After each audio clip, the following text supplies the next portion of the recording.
Hi, everyone, and welcome again to Don't Blame the CRM podcast. My name is Mikko. I'm one of the co-founders of Vainu. And this time I have a guest, Johanna from Mentimeter. Welcome, Johanna. Thank you very much. Maybe very briefly, first, would be nice if you could introduce yourself and also the company called Mentimeter, what the company does. Absolutely. So my name is Johanna. I work as COO at Mentimeter. I've been with Mentimeter for 9 years since we were 7 people, including me, and now we're closing in on 380. I think we have a product offering where you can collect a group's input and visualize it live to facilitate engagement in a group. So that is Mentimeter very shortly. And Mentimeter is based in Sweden. Do you have also offices outside Sweden? Exactly. So we were founded in Stockholm, and then I was actually the one who helped set up our North American office a couple of years ago. And we also have a Sydney office. So that is our 3 offices, and the headquarters still being in Stockholm. That's a nice setup, North America, Sydney, and Stockholm. So I would imagine that based on the product, you have lots of customers. So 380 people and then lots of customers, so lots of small and medium-sized customers. And do you have also an enterprise business these days? Exactly. So we started as a self-service company, and almost all of our revenue was from self-service. We started to get a lot of traction from organizations to buy a bigger offering. So now we have a large enterprise sales organizations, but still like a very solid self-service business. So it's 2 revenue streams, but it's the same kind of product that is sold, one in an enterprise packaging and one in a self-service packaging. Excellent. And in case people want to understand more, mentimeter.com is the website. The reason why I invited Johanna for this episode is quite unique. Johanna's colleague, Christian Finstad, who used to be a colleague with me back in the days at Meltwater, he reached out because you have some plans to hire VP of Revenue Operations. That's, I guess, the plan. That is the plan. And then Christian, of course, I guess has been watching and listening to this podcast. So he was thinking if I have some good candidates in my network. But we decided that we'll focus on that job opening, that profile, and also that decision why you feel that you need VP RevOps at this point. So you haven't had any revenue operations team, or at least VP of revenue operations up until this point. You're 380 people strong. You have lots of customers. You had self-serve. Now you have also different segments. What was sort of the underlying reason why you felt that you need VP revenue ops? And do you already have a team in place? And if so, when was that team started? Yes, we have a very solid sales operations team that we've founded like very early on in our enterprise sales, founding that function, which is doing a great job with sales operations. And we have a marketing operations and tech team, which is founded more recently. So like the functions are in place. We are still figuring out like how we bring our product into the picture, since we have such a large chunk of our revenue coming from self-service. Yep. So the different bits and pieces are in place, but we also see the time it takes to create like the alignment needed to fully leverage the opportunities that we believe is there. Yep. So if you look at the traditional, like where are you in your RevOps journey? Maybe we have been siloed. We're getting towards aligned, but we want to make a leap into becoming more of a strategic focus of revenue operations, where we can attribute revenue generation from it. And therefore, we think we need to bring the functions from sitting in each department in centrally, collaborate under a strategic leader. Yeah. So sales ops is something that you founded quite early on, and then marketing operations, it's a separate team. And then obviously you have lots of product data and product engagement data available. How about like customer success operations? Is that part of sales ops already now, or is it something completely new? Yeah, so customer success at Mentimeter sits in enterprise sales. So they are embedded in post-sales and work alongside our relationship managers. So I would say customer success ops is within sales ops scope. Yes. And then, do you remember who was the individual? Was it the company CEO? Was it you, someone in ops, who came up with the idea that, hey, now it's time to have revenue operations and we need VP of RevOps? Can you remember who actually made that decision? I would like not to take all the credit, but I would like to say that it was me who made the decision. And I think it comes partly from me sitting centrally. So in my department that I have as CEO, it's called Catalyst, and we catalyze business performance. So that's the data team, a full stack data team from data engineers to data analysts and the full value chain and business development. But seeing how to create the alignment to fully leverage that data towards commercial functions, it was very hard. So from that perspective, I saw that a bridge was needed to be the commercial one voice towards the data team. And that is when I started creating the business case. And I would say I pretty quickly got buy-in on it being a good idea, I think. Yeah. And how is the recruitment going? I know that it's been out there, the job opening, already for a few weeks, and Mentimeter is a very good brand. Yes. I would say that you have a very good image out there among the candidates. How is the recruitment going? Have you already found the one that you want to hire, or is it a difficult position to fill? I would say that so far, let's see, but so far I think it's one of the more difficult recruitments that I've done. I've recruited a lot for Mentimeter in the journey of going from 7 to soon 400 people. I've worked with it actively since coming back from vacation, so middle of August. But it is proving hard to find the combination of the skills that we are looking for. And what is that combination?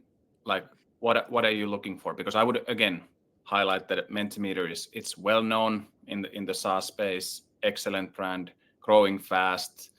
I think everybody knows that you have lots of data, which is typically a really good thing in these roles. You have the self-serve business and also, at least the individuals that I know, lots of awesome colleagues. But why do you think it's difficult? What's that combination of skill sets you're looking for? Yeah, I met amazing people in the recruitment process that have been very experienced leaders, but made the hands-on aspect of the craft that I have come to call the revenue operation craft in the processes, workflow, data, CRM has not been the core of the experience that they have.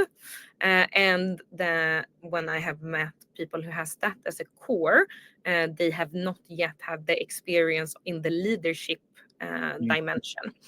So that's what I've experienced so far in what makes it hard to find the candidate that I'm looking for. Yeah. You mentioned the core building blocks or key elements, understanding the CRM, the data, then you also want leadership qualities. Yes. Is that it, understanding the CRM, understanding data, leadership, what else? And then you say that some people have the leadership experience while the others might have the CRM experience and data experience, and that's the combination is the difficult piece. But is there something else that you look for? No, but I would say if I were to bundle and say a bit more about what do I mean with leadership experience, it is partly that you as a leader will be leading other leaders, so you will have to be very good on the people management side, but you also need to have that kind of strategic direction, taking the company strategy and transforming that to revenue operation and making that very tangible. So both quite much experience on the people leadership side and the strategic leadership side. And then on the craft, I have bucketed it into what you said. You need to be able to align the company quite efficiently, workflows and processes, data, and the tech and tooling. So I mean, CRM is obviously a part of it, but I would say like also like marketing automation, to the potential use of generative AI would probably be bundled under tech and tooling. And then we also do all of this within a company that is operating in a PLG-led motion, or a product-led growth, or product-led sales motion.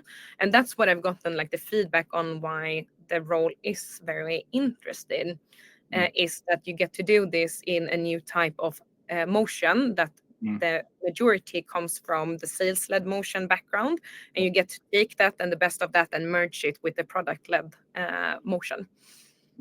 Yeah, I think in general, it's, at least my feeling is that it's easier to add sales-led motion on top of PLG versus the other way, like adding PLG on top of sales-led. Might be wrong, but that's just my gut feeling. That often that's the case. Yeah, I agree. Menti was kind of born product-led before the word was very commonly used. So it's the only thing I know. Yeah, I see actually lots of similarities between Mentimeter and then a Finnish company called Supermetrics. I think both companies were quite early on in the PLG world, and maybe didn't talk about that term back then, then building sales teams and enterprise functions on top of the already working PLG engine.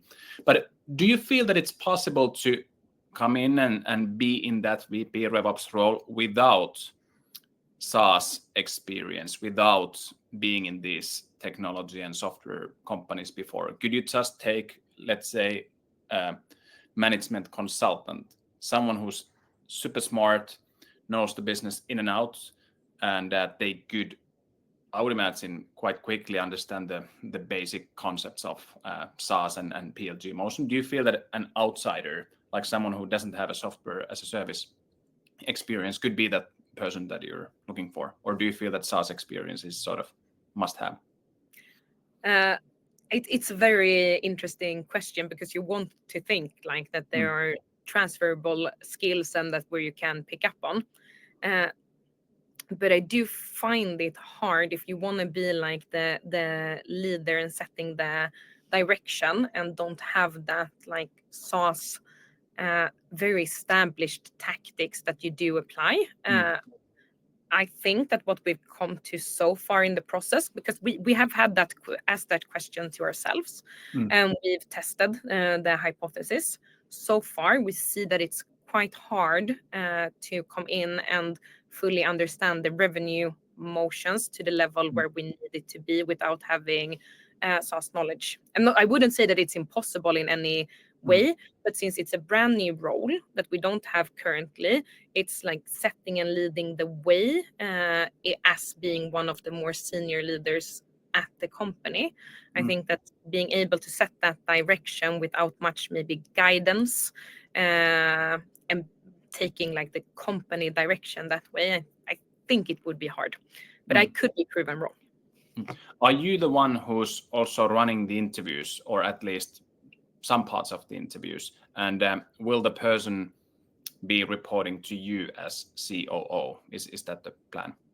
Exactly. So the person will sit with me and my leadership team for this department called Catalyst, together with the VP of Data and Analytics, the Business Development Director, and the VP of Revenue Operations. So they would be reporting to me. And I take all the first interviews, so the first 30-minute interview, and kind of align on expectations. And then I also we have a first interview, then we have what we call a competence interview, when you make a case, a business case. And I am in that interview together with our Business Development Director. And then the last interview is our leadership and ways of working core values interview, which is with our CEO and our CSO, Christian, that you know. Okay, excellent. So let's give some tips for potential candidates, and I think these tips are also useful in other revenue ops recruitments. So when people send in their applications, like what's the first thing you look at? Like when you receive a new application, like what are the things you actually pay attention in those applications?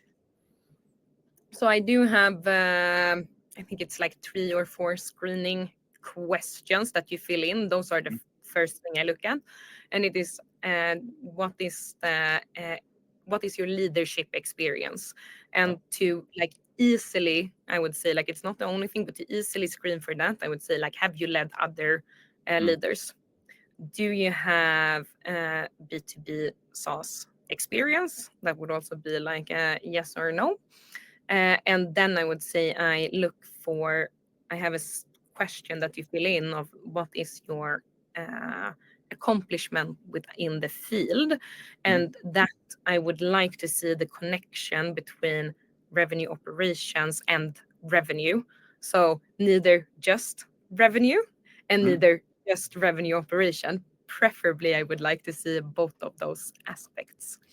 And maybe you don't want to share all the details about that business case that you also ask candidates to do. Oh, I can share details. Yeah, I think that's also interesting. Like, what type of business cases people need to do in these RevOps application processes? So it's a business case, a fictional business case, roughly describing Mentimeter and where we are in our revenue operations journey. And it's highlighting 5 components that you would pick as like your first, this is what I would go for in revenue operations. And if I describe that briefly, and then it is like, that is here and now. And discussing more like the operational aspect of the role. And then there's one question of 3 years in the future. Where do you see that will have taken you to? That is very like short on the case. Yeah. What are some of those examples, like those elements that they need to analyze the status today and 3 years from now? Is it like providing that, hey, this is the number of, I don't know, inbound leads or signups that we get, and these are the sources? Like, what do you think? Where would you put the focus to maximize the number of signups down the road? Or I would say that it's a little wider, but it's basically saying like, my first thing that I would look at would be like that you have predictive modeling, scoring for all aspects of your journey. For example, do you have an expansion score, a churn score, and a new biz scoring? It's also mapping that out kind of in a workflow in how the revenue process looks like. Yes. And have you received and have you got lots of candidates so far? Yeah, I do have a good. I met with very good candidates, but so far haven't found the right one. Yeah, and do you feel that like most of those candidates, do they have a feeling that revenue ops is really the destination I wanna be in? Like, in some roles, I feel that you already have that people know that, okay, I want to do growth marketing, or I wanna be a product manager in a company that is having a PLG motion. But then is RevOps already there, that people have decided that that's actually the function that I want to be in? Or is it more like senior, experienced, former sales leaders apply because they see that, hey, that might be interesting, something to do with revenue? Like, are people actually applying to RevOps, or is it more general applications that you receive? I would say like there's a good mix of it. There's definitely the latter, but I do think that revenue operations in our market isn't established enough. I know that you and me spoke about it before. Like, obviously, the field as more of a scattered field has existed for a very long time, but in kind of collecting those competences into a craft, I wouldn't say that what I experience in our market that is established enough yet for many people to say like, I want to work within revenue operations, definitely within sales operations or within marketing operations. And I mean, like, it's not the biggest difference in between those two, but I would say that as a concept, revenue operations, no, I don't see the maturity in the craft yet of saying like, this is what I want to do in my career. Definitely there is people out there, but not, if I were to weigh like the percentage, I don't see that in the majority of what I've seen so far. And then last couple of questions. Do you already know the sort of the KPIs and goals for that individual? And are you planning to have a fixed base salary or also some on-target earnings on top of that? And those KPIs, do you have a plan to have individual KPIs or team level KPIs, or do you just use company KPIs when it comes to analyzing performance of that individual? Very good questions. Also questions that we are asking ourselves. I can do with the variable first. So Mentimeter as a company don't do any variables on any roles, any sales roles. That's interesting. So no commissions at Mentimeter. It's fully fixed salaries according to our salary strategy, being in the 75th to 90th percentile of the market. So it won't be a variable. And in terms, and that is an interesting topic in itself. And, we probably need another episode for that. Yes, Christian is probably your person for that, our CSO. Yep. And in terms of KPIs, it is a bit tricky because this role won't have a full, if we say traditionally, a full P&L responsibility. Because that fits with split between our CSO, our CMO, and our CPO, or Chief Product Officer, and that are all fully P&L responsible at Mentimeter. And this person's role will be to catalyze them. And finding some form of proxy metric to measure the impact or a leading indicator will be needed. But owning on the company level, I would say, is owned by those roles. And I haven't fully figured that out. And I also haven't fully figured it out on how will we get the product organization into this in the best possible way, because we have the established sales ops function, we have the established marketing ops function, but since such a big chunk of our revenue comes from the product organization, and why people have found this role very interesting is that you also get to figure out like the puzzle on how to organize towards the product organization. That's also an outlier that I don't yet know. And that's super interesting. I'll definitely speak with Christian about the fact that you don't have sales commissions at all. I think that's quite unique. Also, like the fact that the person who's running products has revenue responsibility. It sort of makes sense if product is driving and generating lots of revenue as a self-serve. But yeah, then having those KPIs and leading indicators, because I also find it that there's no one way of doing it. Some companies have individual goals for revenue ops leaders. Some companies only rely on company goals, and some of them provide just fixed base salary, and some of them have heavy incentives in place. What are the most common misunderstandings you feel that candidates have? They apply to RevOps, and RevOps as a concept is quite new, especially in the Nordics. Like, what are some common misunderstandings, maybe things that they haven't been thinking in advance when they apply? Can you mention anything that is often surprising for candidates when it comes to these leadership roles in RevOps? Very interesting question. I think like one common misunderstanding, and I don't know even how well I explain this myself, but the difference between operations and revenue operations / strategy and operations versus revenue operations. I would say that there's something in the distinction there that is a bit intangible also to myself sometime in trying to explain the difference of what you're looking for in a revenue operations person versus as myself being in the operations field primarily. So that one is I think that maybe is the one that I can highlight. And then I think that for Mentimeter, having this, I would say like it's not the most traditional setup, having the revenue responsibility split between a revenue trio and the implications of like what that means for the revenue operations role being still a strategic role, so not just operation support, like a strategic role, but without having like the ultimate responsibility for revenue, but rather catalyzing leadership. I would say that is a complexity to explain that is not expected, but I can understand why it's not expected, since it's not the most traditional setup in a new field.